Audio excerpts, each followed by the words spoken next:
The bees, buddy. The bee. Wait, he doesn't see them. He doesn't see them. Oh, no, no, no, no, no. No. Oh, no. I know what he needs. He can't build it. Today, we right a wrong. This is incredible. For the first time ever in a professional tournament, or show match in this case, the Snakey map comes out. In fact, I think, yeah, Snake River. This was such a cool looking map.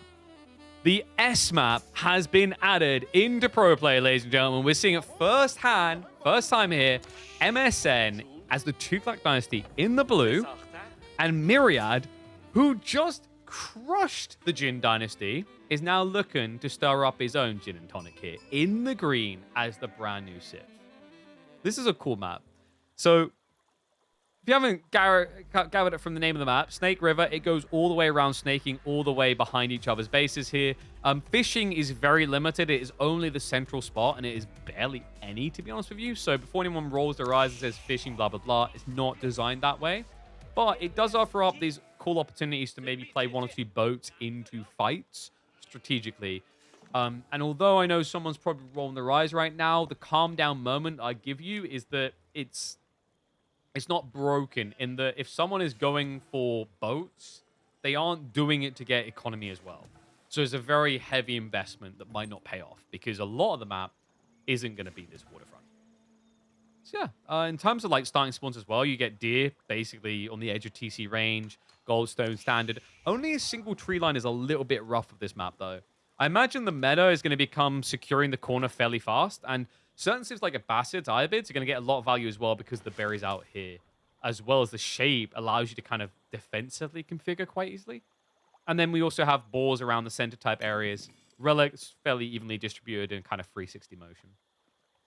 But yeah, the interesting part to me actually is like not just the fishing, it's not just the potential slight water play strategies, it's the fact that like distance-wise, you're really not that far off.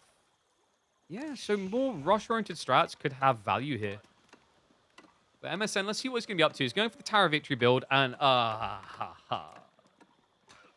So I was saying something that I found quite funny, actually, about this matchup on the other side, is when we saw Jin last, the only strategy that worked is quite obnoxious and reminiscent of this really tedious strat right now from Tughlaq, which is double fort. And what's tedious about it is that you can't really feudal it, you have to castle them. I.e., they build their castles up, you go castle age and get trebuchets to destroy it. Both of these civs are that obnoxious. And both of them are leaning on that greed. Myriad already moving out of the stone. These are better gatherers, remember. The amount of villages, basically it's like having 4 villages on stone right now. And Flower Pagoda with 1 for efficiency. Flower Pagoda, remember, it has 2 uses. It can either be used to buff the gathering rate of villages in a small AoE, or it can be used to buff the attack speed of units in a small AoE. Yeah, I'm fast-forwarding because we know what this is going to be, right? Would KT be viable on this map? Good question. Yes, I would say so. For the sacred sites more than anything else, the spread is really nice. I wouldn't really focus on the water if you're thinking about KT that way. But like the idea of like getting this tree line is kind of sick because if you get this type of spawn, you could walk here, wall yourself in, and have a tree line for a long time in the mid game. See, I could see Knights Templar being decent here. Like 2 TC as well. The idea of walking down here and setting up a TC in this corner is kind of crazy. So wait, MSN didn't go for the castle straight away with the TC. Yeah, I guess he saw that Myriad was doing 2 TC and he thought he could get away with the extra greed. Myriad hasn't used the flower part. There we go. Look at the area, man. So easy to get max value. He could have dropped it a little bit closer, right? No, because buildings block it, so you had to be like this. So he's getting a bit of inefficiency over here. What's with the bags everywhere, actually? Just noticed that. Did they always drop bags when they're working? I just didn't notice before. No, it's just something weird about the TC. Yeah, looking at the work account right now, you're probably tempted to say MSN is a mile ahead. But guys, remember, chill. Tughlaq are that far ahead because Miro takes 35 seconds to produce a villager. He's almost capped out his amount of villagers. And that's important because if you look at the count from that perspective, it's not, you know, oh my God, he's 16 versus 30. It's actually more like 34 to 31. Because Myriad has only this entire game been building mounted villages. I don't know, man. I haven't seen people do that so far. Even on 2TC, I quite often see them building a few normal villages in there for whatever reason. But Myriad has just gone raw pure breed here. He will have to start building normal villages soon. He's about to cap out. The cap is 20. There is a way to get more via a landmark. And I imagine he's going to be going for that, which is the Dragon Pavilion. The Dragon Pavilion allows you to increase your amount of villager count by 3. But it also... And there it goes, getting dropped now. It allows you to summon defenders out of your town centers. It's good, 75% more build time for 120% faster. Yeah, no, I'm not saying it's bad, but I'm saying a lot of players actually haven't been prioritizing 20 out of 20 straight away. They've been adding in like normal villages for different reasons. I imagine it makes sense to add normal villages in when you think you're going to get attacked. And if you aren't going to get attacked, then you just raw build the best villages. Because the logic is like, if someone's building a few knights, I'd rather have a few normie villages to insulate my greed. So like, if I get dove, I'll throw the normal villages at them. You know, it's like if we were in a zombie apocalypse and we had to group up with people and like a scrawny post like, can I be part of your group? You say yes, and here's the reason why. When push comes to shove, you literally push and shove them over. The zombies will grab them, they'll eat them. You'll buy yourself about an extra 5 seconds of runtime before they realize what's happened. You know? Always keep the skinny one close. And yeah, Dragon Pavilion, he was dropping it on the defensive side, gets more aggressive, and the range is going to be interesting. If MSN... No! The Grassland post! He sees that, right? So he knows. Because otherwise, what could have happened here is, oh, Tughlaq, I want to gather berries. That's good. Walks over here and gets gang bushed by 5 defenders. That's going to be like -3 workers. Still, this is weird, right? Like, did he only went 1-4. 1-4 into castle. He did max it out, but he hasn't maxed out the houses is the weird part. Actually, sorry, no, he didn't max out. It's just tier 2. Yeah, this was a lot weaker, no? I mean, I guess you have infinite food compared to your opponent who does not. But I prefer Myriad's position 100%. And we have got the emissary working hard.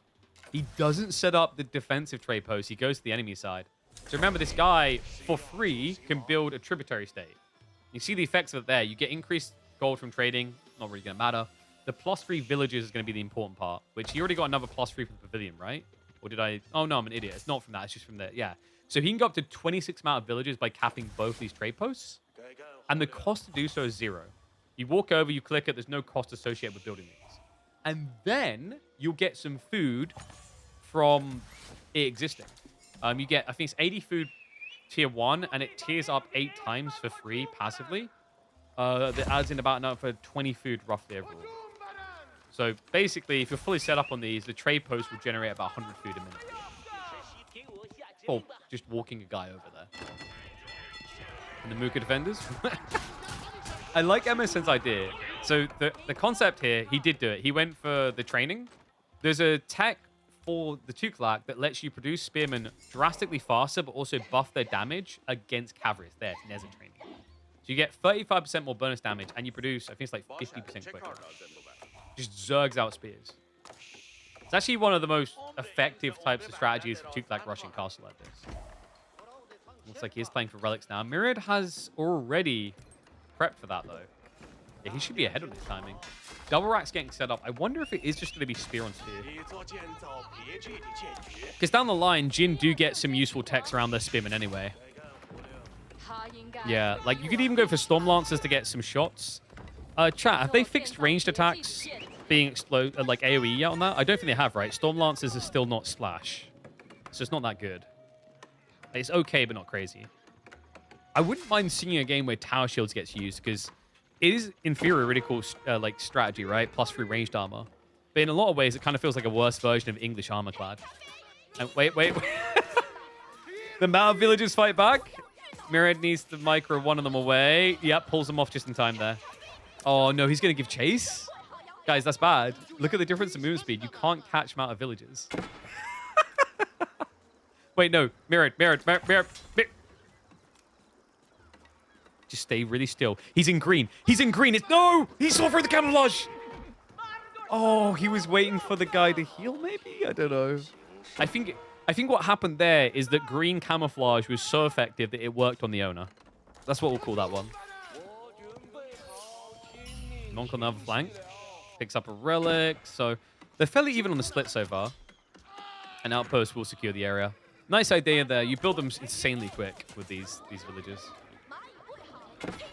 Yeah, because they build, what was it, 75% quicker? I think it was 75. I remember he's got a lot of them now. He can build up to 26.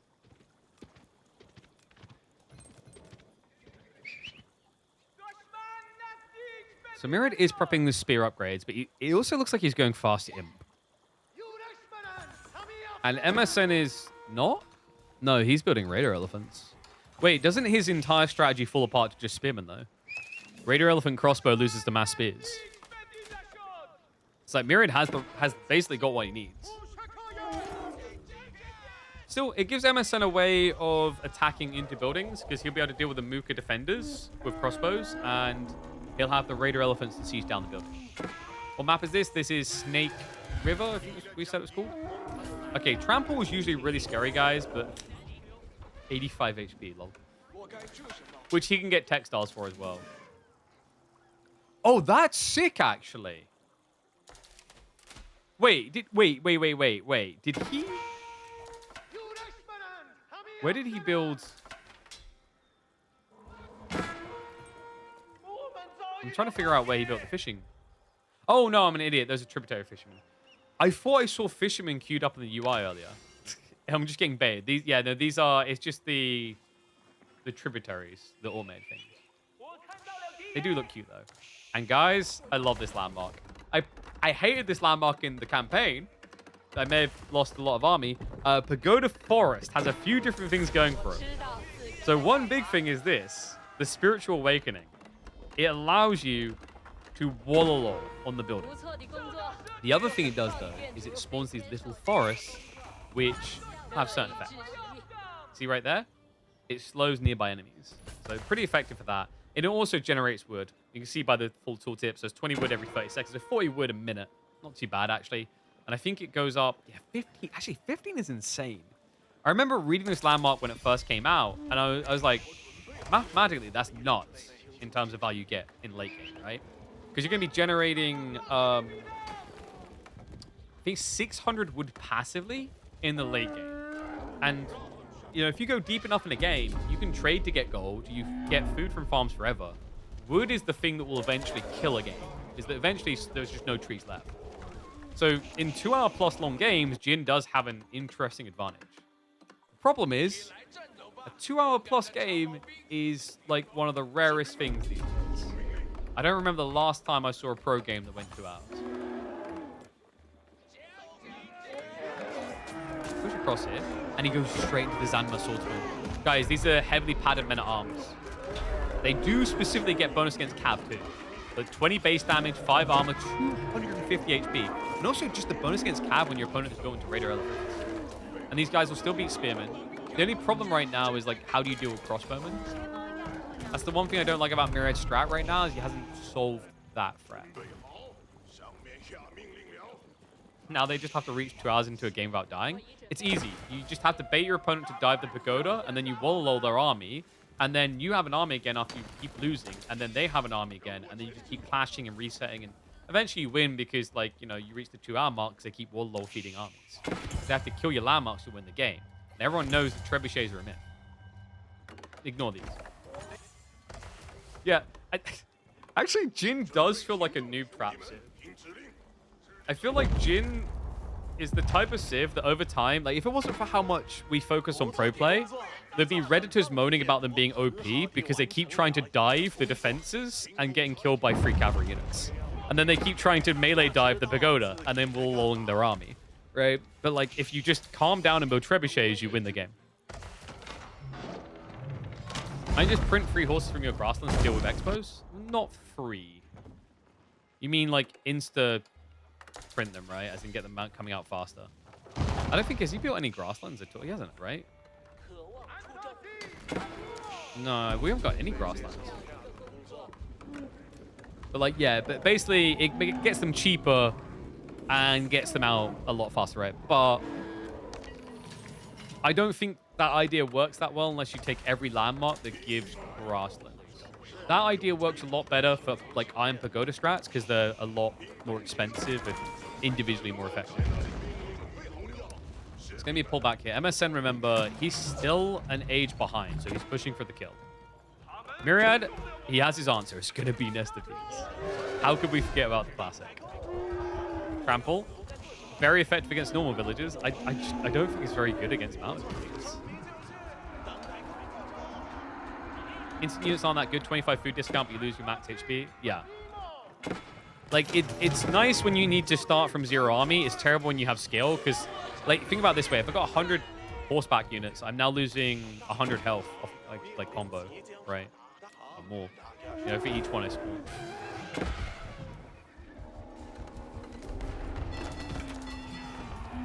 So how many are we up to now? 7? Dude, it's the way they spread as well. It's actually so annoying for 2 reasons, right? Like, it's annoying because me as the guy who built this, how do I choose where they go? But also the other idea is, like, when you try to rush through this area, everything's going to get slowed down.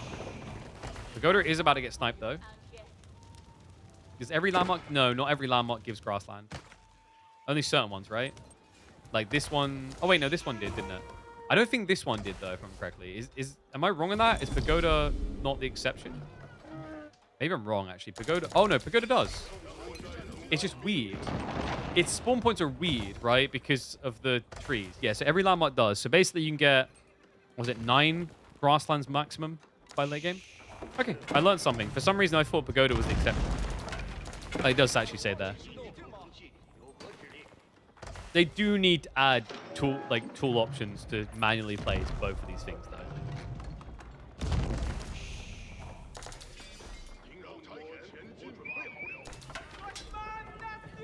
Yeah, I don't think he's built a single one.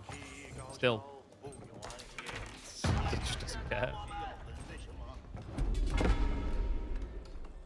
Okay, sorry. 1 per and 3 locations. I keep getting that muddled up. So you get, what's the increase? You get a maximum increase on your cavalry of 5 every, and it goes up to, was it 5 in each one? So 25. Do you get extra? Wait, is that right? How many cavalries in each grassland? I can't remember if it's 3 or 5. This is where I wish you'd build one so I could have the easy proof. And, ooh! Yeah, the problem is Zanmar's going to clear that up. 5. Yeah, so you can get 75 extra health? That can't be right. My brain... When I say that out loud, that sounds wrong. No, sorry, it's 2. 75. That's why I'm thinking it wrong. So it's 5. You end up getting 15 times 2, so 30 extra health on your melee. That's right. Yep, max 40? Wait, why is it 40? Oh, because it's tier 1, yeah. I'm having one of those days. Look, this is where I just need a fight to happen. 40th Grand Pasture. True, true. It's because we haven't got at this game, right? Because most games are currently Grand Pasture, but in this game he did choose Flower Pagoda, which could be sick for a big fight, actually. If you can get a stationary fight, Zanmar are gonna... They're gonna be full freaking Anakin end of episode 3 mode. Well, not quite end of episode, just before the hands thing. Trip Sacred Site, though, kind of looking like Jin's gonna get an L, actually, for once. Mirror is switching spears, which I've been waiting for. We also do have lightweight frames coming in, so he's getting the extra movement speed on his siege.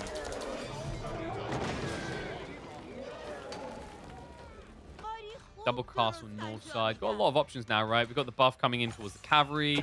He has got the increased effect from the gold on sacred sites and relics.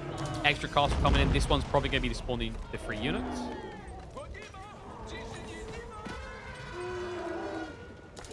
And Mirror has 2 landmarks down, but he has got cannons coming in now. I think just... Well, I was about to say more Nest of Bees. 5 is good enough, right? Ooh. Would it be worth him getting Porcupine Defense? 10 million damage back to attackers against Raider Elephants? It's not really a game changer, is it? It does make them look so stupid, though. I want to know when we're getting Pili Pili Pow. Because Pili Pili Pow actually does add a Nest of Bees effect to the trebuchets. And he has got to get through castles. But I think because he's got 50 of these back, he just doesn't care. It's like the way through castles is to burn it all down. Sigma map? No, this is Snake River. Snakes. Superman map. Added with DLC. Finally using competitive. Wow. All right, here we go. Siege begins. MSM to step up, but then the bees, buddy. The bee. Wait, he doesn't see them. He doesn't see them. Oh, no, no, no, no, no. Whoa, whoa. He knows about them now. I think he knows about them now. And I think Myriad knows they're not counted. More Raider Elephants get queued. We've got Storm Lancers coming in. Oh, no, that's the Porcupine. I was about to say, you should already have Storm Lancers. I know people like unhappy with this Civ for multiple reasons, right? Like, oh my god, it's like a variant Civ. But it is. And oh my god, it's not very good. But visually, I think the devs deserve a lot of credit there. Like, the structure design, the unit design, even the fact the Spearman looks so different. Like, they actually cooked well in that way. Like, I think they've done a good job, and they deserve praise for that. You hate that all the buildings are so huge. Yeah, there's definitely like other things that are problematic and like the choices made, the bugs, etc. But like, I do like that they at least put real effort in, and it doesn't just feel like a copy and paste. And this is a bit butchered. Myriad, not really pulling the workers away at all, especially on the front though. Don't know why it's a variant. Yeah, like, I was shocked when I opened the menu and saw they put it under variant. I was like, I wouldn't really have dubbed them variant at all. They're unique enough. They are their own Civ. Artistic design breaks the current one of AoE4? How? What do you mean? What? Like, how many mountain villages was that going down? Was that all of them? That was close to all, right? Oh, no. It's fine. He lost, like, six. And a few normal villagers. So he's fine. Yeah, people like chat is like, this is huge. He's still got 17 mountain villagers. He's fine. The problem for MSN is he's kind of just one-dimensional now. Like, he needs a lot more Raider Elephants to deal with the Nesta Beast threat. My concern is actually Myriad could just do Nesta Beast Spears to win. I think MSN probably needs to go for... Oh no, I know what he needs. He can't build it. Chat, if I say that he needs the crappiest unit Tughlaq has, what unit do you say? He needs a unit that is just like never built because it's not worth it. The only upside is they're kind of tanky. He needs Springwood Elephants. And they're bad. Really bad. They take up too much space. They cost too much per unit for their DPS. The only upside with Springwood Elephants is like they don't die as quickly or as easily as Springwoods. But when you need to scale count, like that's not the problem here, right? And then there's the pop space, 4 population for this stupid thing. And you'd just rather have more Springwoods. Because like, think about it, right now, his opponent has 100 units that get counted by mass Springwoods. He just has no way of getting them. I mean, the time needed, the pop space, all of it just feels a bit cursed. And I imagine MSN, like right now, part of it is he's in instinctual muscle memory mode. No one has the muscle memory of building into Springwood strats with Tughlaq. You just don't do it. And here we go. A clicks in, goes to the trample, try and bypass, but against mass spears and Zanmar. Both units countering cavalry, by the way. That's going to be cooked. Nesta Bees just need to actually be target fired onto the crossbows, and he's good to go. Right now, he's wasting a lot of fire onto the elephants. New wave of Raider Elephants trying to come out, but I'm more concerned about the crossbow count in this fight. Going to be barely any left. Has to get too up and close and personal against all this. Reset coming in from Myriad, pulls the army back, just so that the siege can catch up. And I think we just got ourselves a 3-0 here, boys. Sprills are what, 2 or 3 normally? Try and come with double check me on. I think they were 2, no? Easy way to check, so I think bed crossbows are the same. Yeah, 2. Because they're meant to be double Springwood effectivity, but it doesn't really work that way. And also they cost a lot. They're 650 resources each. Yeah, Springwood Elephants have a lot of problems. And he just, like, couldn't build them in this game.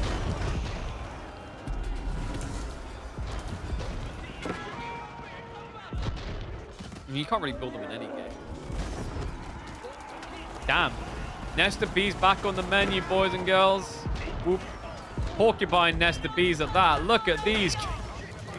It's so stupid. How do we stop them from destroying our seed? What if we just duct tape spears to them? I like how they even just make sure it's the gunpowder spears. Just in case we run out of gunpowder, our nest of bees still have equipment. You know? All right, push in here. Bombard sieging into the main base. So many farms in a pack. Like, I mean, you know, no granaries, right? That's another weird thing to me is like, how is this a Chinese civ? They don't have granaries. You know what's weirder? I just played the campaign of Jin, and it's so confusing because it doesn't really teach you how to play China or Jin because it combines both of them. So like, if you're learning the game for the first time, it doesn't actually help you with either civ because if you came into this, you're like, where are my tactics? I'm confused. Backstab, radar on fronts. I mean, Nesta B is still quite valuable here. This is a good strike. MSN! Can you clear up the rest? No, the space. There's just too many. For a moment there, it looked like it was going to start crumbling, but he couldn't get rid of the core composite. 5 Nesta Bs left. And that just reeks of death for the remaining crossbows. Yeah, he's in a death spiral now.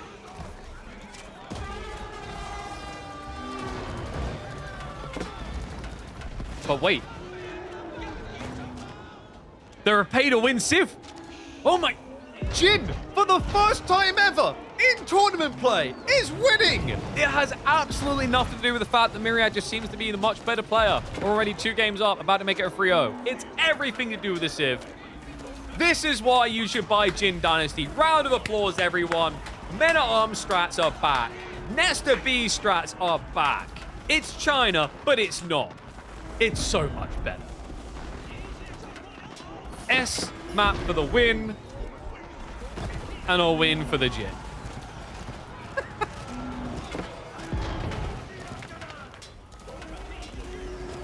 And Tughlaq, 2 TC castle build lost to this. Everyone should buy Jin Dynasty because for most of you, you're probably playing in lobbies where people want to do 2T set strats anyway, so you get to do a 2TC strat, and then you just win because of economy. It's big brain. And if the game goes 2 hours plus long, you're the best landmark in the game.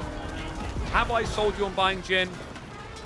Microsoft should give me money for this. They don't even give you discount codes. I don't know what they're doing with creators. They don't love us. Anyway, final flurry coming in. GG gonna come through.